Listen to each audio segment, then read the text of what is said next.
Papo Jazz. Salve, salve! Esse é mais um Papo Jazz comigo, com o Thiago Dias, ou Thiago Jazz. E hoje eu vou falar sobre uma data especial, que na verdade é a data que eu gravo esse podcast, que é o dia 12 de outubro. Para algumas pessoas é uma data religiosa, né? A Nossa Senhora Aparecida. E para muitas pessoas, a data comercial, né? Acaba sendo o Dia das Crianças. Por mais que a gente fale, data comercial, não sei o quê, é legal a gente lembrar algumas coisas, a gente lembrar como era a nossa infância, o que nós fazíamos, como eram as coisas em relação a, 15 anos atrás, a 10 anos atrás, em relação ao que é hoje, ou a 20 anos atrás. É legal que eu começo contando esse relato, lembrando que quando eu tinha 4 anos de idade, eu sempre fui filho único, né? Eu tenho 3 irmãos paternos, mas eles são mais velhos. Então eu cresci sozinho, né? Eu e meus pais. Tive que me virar, né? Por ser filho único, tive que fazer amizades, conversar com as pessoas e não tinha essa opção de timidez. Nunca tive essa opção de ser tímido. Sempre tive que sair pra fazer as coisas. Sempre tive que estar na rua, fazer amigos pra conversar com as pessoas. Senão eu não conseguia fazer nada. Porque era só eu e eu mesmo. E foi legal porque quando eu era moleque, né? A gente vai fazendo amizades e tudo mais. A gente entra naquelas brincadeiras, né? De pique-esconde, de pega-pega. Aquelas coisas tradicionais que hoje em dia acho que as pessoas não fazem, né? Que as crianças não têm. Quando eu lembro desses momentos, eu lembro com muita ternura porque a gente tinha uma imaginação maravilhosa. A gente gostava de fazer, de agir, né, de acordo com os filmes, com as séries que nós víamos, né, com os desenhos que a gente assistia. Então a gente, por exemplo, via Harry Potter e queria brincar de Harry Potter. Aí pegava uma vareta da árvore que caía e fazia como uma varinha. Ou assistia Dragon Ball Z e queria ser o Goku, o Gohan, o Gotenks. Ou Cavaleiros do Zodíaco, né? Cavaleiros do Zodíaco era o que a gente mais brincava. Eu lembro que eu era sempre aquele de cisne. Eu não lembro o nome dele agora. Eu sei que era um loirinho. Eu lembro que era sempre ele. E isso foi assim, fez muito na nossa cabeça quando a gente era moleque. Isso eu falo quando eu tinha uns 4 anos de idade, até sei lá quando, né? Até uns 10, mais de 10, 11, 12, por aí. É muito louco porque, assim, só a gente tá falando de 2003, 2002, por aí, né? Lembro que a gente pintou nossa rua era a rua sem saída, né? Então a gente tinha uma sensação de comunidade que a gente se juntava e fez Eu não, né? Eu só participei. Que a gente fez a pintura da rua para a Copa de 2002, né? A Copa do Mundo de 2002. E foi muito legal porque o Brasil foi campeão, né? Claro, e eu lembro que depois as pessoas tentaram fazer isso de novo, replicar, né? Com alguns lugares bem legais. E infelizmente não deu sorte, né, pra seleção brasileira esse fator.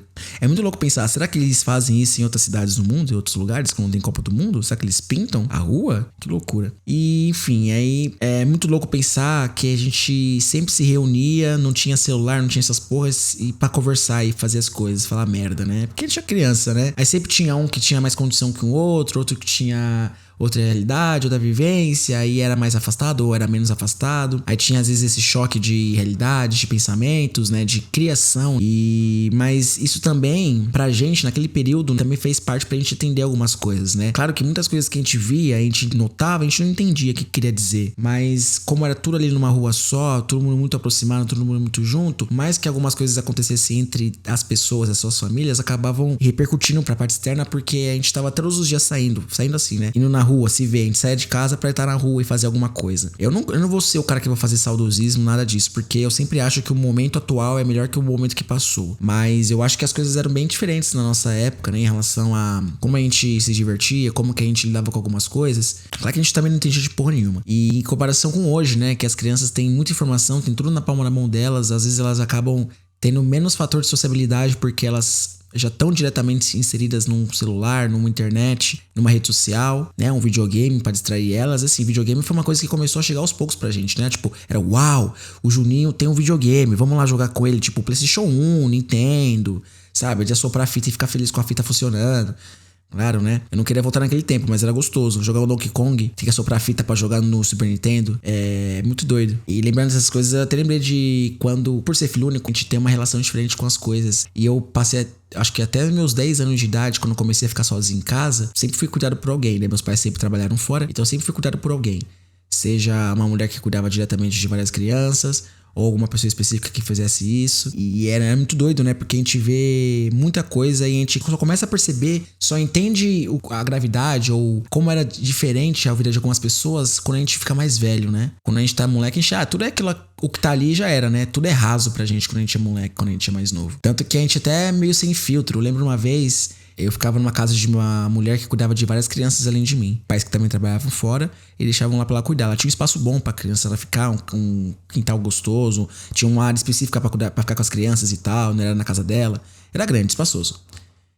Inclusive a tia Indy, um abraço pra ela. Eu lembro uma vez que eu tava pra ir pra escola, eu não fui pra escola, não sei o que, e lá tinha um videogame, lá tinha um Super Nintendo. E olha só a situação do ser humano. Eu não lembro quantos anos eu tinha, eu devia ter uns 7, 8 anos, 9, 8, não, uns 8, 9 anos por aí. Aí eu falei que tava doente com dor de cabeça e eu não fui pra escola, né? E ela avisou pra minha mãe e tudo mais, né? Tudo bem. Aí no dia seguinte, tinha um garotinho jogando o videogame que eu queria jogar, né? Porque eu falei isso pra não ir pra escola e pra jogar meu videogame. Que era meu vício. Aí até hoje é um pouquinho. E aí, quando o garoto tava lá, eu peguei e falei assim, de sopetão. Ah, então, ontem eu fingi que eu tava doente só pra poder jogar mais. E ela tava na nossa frente, a tia Índia. Tipo, olha que absurdo. É, criança sem filtro, né? Contando a história direta pro cara que tava lá, o moleque, que também da minha idade, que tava lá. Contando pra ela, eu fingi que tava doente ontem pra poder jogar mais. Aí, claro que ela me baniu de jogar videogame por um tempo, me fudi, né? E, enfim, foi tenso. E era meio que isso, né? A gente vivendo nesse mundo louco, maluco, tentando entender as coisas e tentando fazer o melhor que a gente queria, o que a gente pudesse, né? Se divertir. Por exemplo, a escola, esse conceito de bullying, assim, parecia uma coisa natural. É pertencente à escola. E estar na escola é ser zoado e fazer zoeira. Então, era meio que a gente não chegava com essas informações que as crianças têm hoje. De saber o que é um limite, o que é uma coisa, o que é uma zoeira, o que é uma ofensa, o que é um desrespeito, uma discriminação, um preconceito. Então, a gente chegava lá meio que, né, cabeça fresca demais. E achava que era meio que por aí. Odiava essas coisas que aconteciam, claro, mas achava que, tipo, isso pertence à escola. Mas como no meu caso, falando da minha experiência, como eu sempre passei por isso, e eu não tinha muita escolha o que fazer, né? Eu nunca fui uma pessoa que faltei pra escola muito. Eu nunca faltei na escola muito. Eu sempre ia pra escola bastante. Então, nunca foi uma coisa pra mim que me fizesse deixar de ir pra escola, como eu acredito que pra muitos tenha sido, né? Que realmente é uma coisa muito complicada. Mas isso também não fazia eu ser um puritano, uma pessoa que não fizesse minhas coisas, né? Eu também fazia minha zoeira, minha graça. Não como se eu revidasse. É como uma coisa que eu achava que tinha que fazer também. Não zoar a pessoa, humilhar a pessoa. Mas fazer uma gracinha, uma zoeira, ficar de implicância. Eu fazia isso, sim. Vou falar que, tipo, ai meu Deus, era na escola e era oportunidade pra várias pessoas. E não. Claro que hoje em dia tem uma problemática muito, muito maior em relação a isso, muito mais aprofundada, as consequências psicológicas na vida dessas pessoas posteriormente. Claro que todos nós ficamos machucados ou afetados psicologicamente com o que aconteceu na escola, com certeza. E estamos lidando com isso, né? Nossa geração é a geração de cuidar da saúde mental, né? De preocupação com a saúde mental, que também se explica com as coisas que aconteciam na época da escola. Então, não são coisas levianas ou são coisas dispensáveis no nosso crescimento, na nossa vida. E aí, cara, algumas coisas na escola, né, que a gente via acontecer, isso já mais na transição da 11, 12 anos, 13 anos, quando a gente consegue perceber mais coisas, quando a gente tá chegando na puberdade. A gente vê, por exemplo, tinha muito medo de exposição, de humilhação, ofendido nesse sentido, de passar uma vergonha entre outras pessoas. Então a gente acabava se protegendo muito de maneira provocativa do que de uma certa forma de defesa. Então, às vezes, antes de se defender ou esperar o ataque, a gente já cutucava ou provocava antes, né? Pra ver o que acontecia. De repente, também pra ver a relação de uma pessoa que estudava com você ou de colega de classe. Isso rolava muito. Eu não sei como que é hoje, né? Eu acho que deve ser pior. E aí é isso. A gente vai passando por essas fases das nossas vidas e a gente vai crescendo. A gente vai crescendo vendo as coisas que acontecem em casa, as coisas que acontecem ao redor, as famílias em sua volta, as famílias dos seus amigos, os seus amigos mesmos, como eles ficam, o que eles começam a fazer, porque a gente tem aquela ideia a gente quando tem 10 anos, a gente pensa que em 20 anos a gente vai continuar sendo amigo dessas pessoas, que a gente vai ter as mesmas ideias, mas não, às vezes é coisas de ocasião. Essas pessoas que eu cresci junto, que eram um pouco mais velhas do que eu, nós não temos nada a ver hoje em dia, ou temos poucas coisas a ver. Uns anos depois disso, né, na adolescência pra fase adulta, isso me pegava muito, me incomodava muito. Hoje em dia eu vejo com menos importância, né, com menos pesar. Mas ainda assim me pega, né? Como as coisas, às vezes, as pessoas se afastam por causa de nada, por causa de pouca coisa, sendo que vocês passaram tantos momentos da vida e tudo juntos. E o que é legal você fazer essa transição pra vida adulta e você acompanhar essas histórias dessas pessoas, né? Você saber que elas têm feito, aonde foi o momento de mudança na vida delas e na sua também. Então a gente fica muito curioso pra saber dessas coisas e às vezes as pessoas se afastam, né? E que é inevitável. Eu acho que cada vez menos tem tido essas coisas, né? Eu não sei se é uma coisa geracional, se é algo do comportamento, se a nossa modernidade tem a ver um pouco com isso. Porque de repente você, pensando antes da minha época, você era amigo de uma pessoa e vocês cresciam. Vocês tinham qual forma de conversar? Não tô nem falando do e-mail, hein? E-mail já era uma coisa avançada. Telefone ou carta. Agora imagina hoje em dia que você às vezes não é próximo da pessoa, mas você sabe tudo o que ela pensa ou quase... ou grande parte dos pensamentos dela, porque ela posta tudo na internet. Ela posta um story, posta uma foto, posta um tweet, posta sei lá o quê. Aí você fala, caralho, né? Olha o pensamento dessa pessoa. E vice-versa, pode ser a mesma coisa também. Ela pode não concordar com o que você pensa, com o que você faz. E fica aquela coisa, né? Meio, não sei e tal. Então as pessoas se afastam. Eu não sei porque eu tô falando disso, né? Mas porque eu sempre acabo fazendo as pontes, né? As pontes são inevitáveis. É difícil você falar de coisas que aconteceram há 20 anos atrás, há 15 anos atrás, e você fazer a ponte com o momento atual.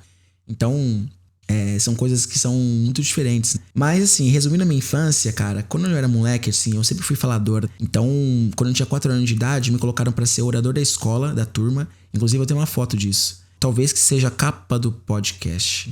Pensei nisso agora. E também, eu sempre fui assim, né? O mais descarado na sala, o cara mais divertido. Divertido não, né? O cara mais desbocado, o irreverente, o comunicativo, o que fazia as coisas, o que falava as coisas. Mas nunca aquela pessoa que era arteira, que disruptivo na sala, não, nada disso.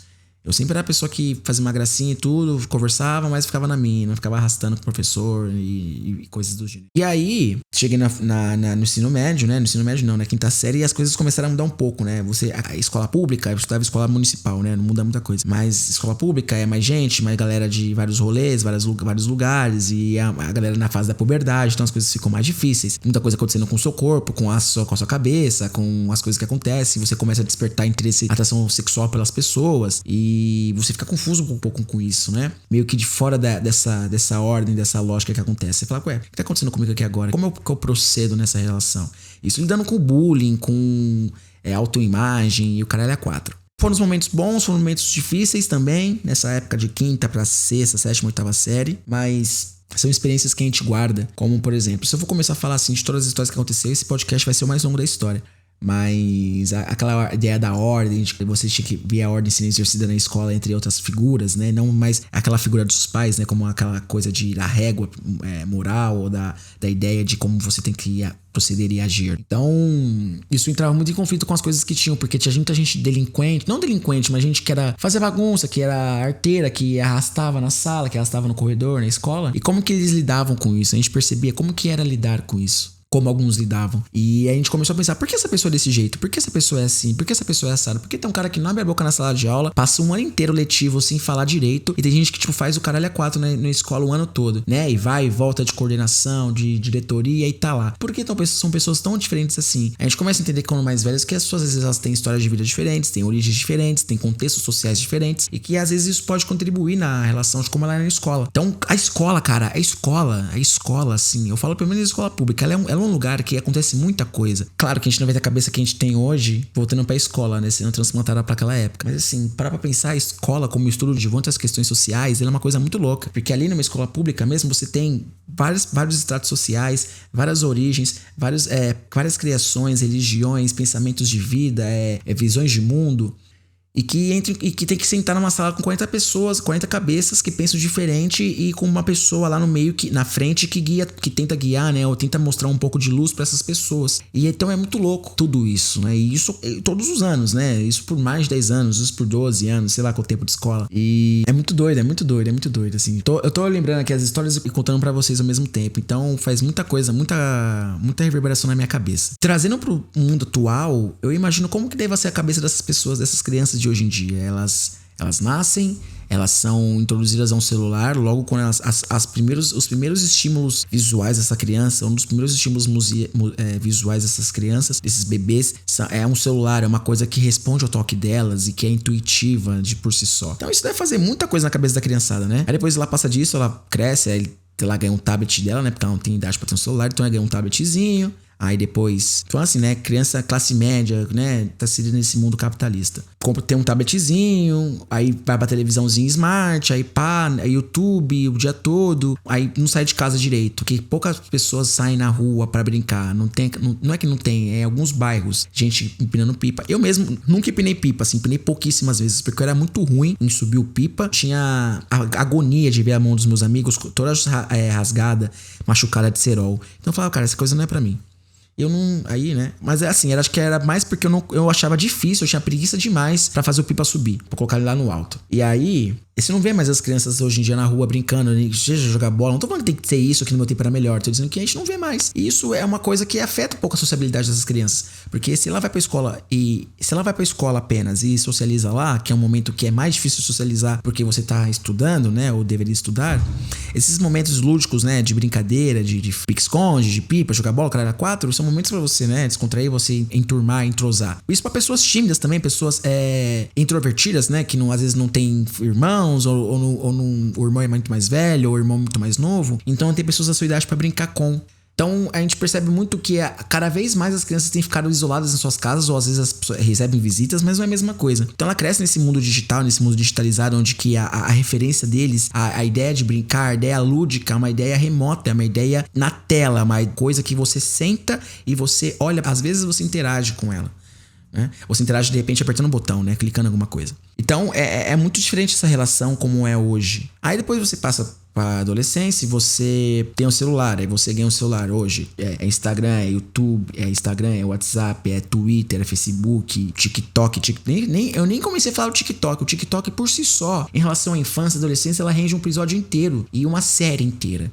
Só sobre o TikTok. Mas a gente percebe que tem muita rede social. Então a criança, o adolescente, ela tem que criar uma imagem de si. Sendo que às vezes ela nem entende como que é o mundo lá fora, a sociedade lá fora. Nem a gente entende. Imagina as pessoas que são mais novas, que estão chegando agora nesse mundo. Talvez elas tenham maior facilidade de lidar com essas redes sociais, mas elas talvez não saibam o que fazer nelas, ou como fazer alguma coisa interessante, ou como não se expor tanto nelas, né? Eu mesmo falo pra todo mundo que eu converso, que eu fiz uma festa um dia, começando a chover, eu fiz uma festa um dia de 7 anos de idade, criança, todo mundo tinha celular. Isso faz uns 2, 3 anos. Todo mundo tinha celular pica, celular iPhone caro, assim. Por que uma criança de 8 anos, 9 anos vai precisar de um celular desse, sabe? Eu fico me perguntando. E então isso torna a infância, as crianças cada vez mais introspectivas e fechadas em si, quando tem aquele mundo todo, né? A gente já é assim hoje, né? Imagina que uma criança que tem poucos estímulos externos, né? Que mal entrou nesse mundo social de você estar lá e conversando com as pessoas e fazer amizades e desenvolver alguma coisa. Às vezes as pessoas, elas fazem coisas que são postas a elas, que são apresentadas a elas. Às vezes um pai força o filho a falar com uma criança, ou a ir a algum lugar e a criança não quer ir porque quer ficar no celular, quer ficar no videogame. E às vezes é meio que isso, né? E pensa nisso ao longo do tempo, né? O adolescente que depois se torna adulto, uma pessoa com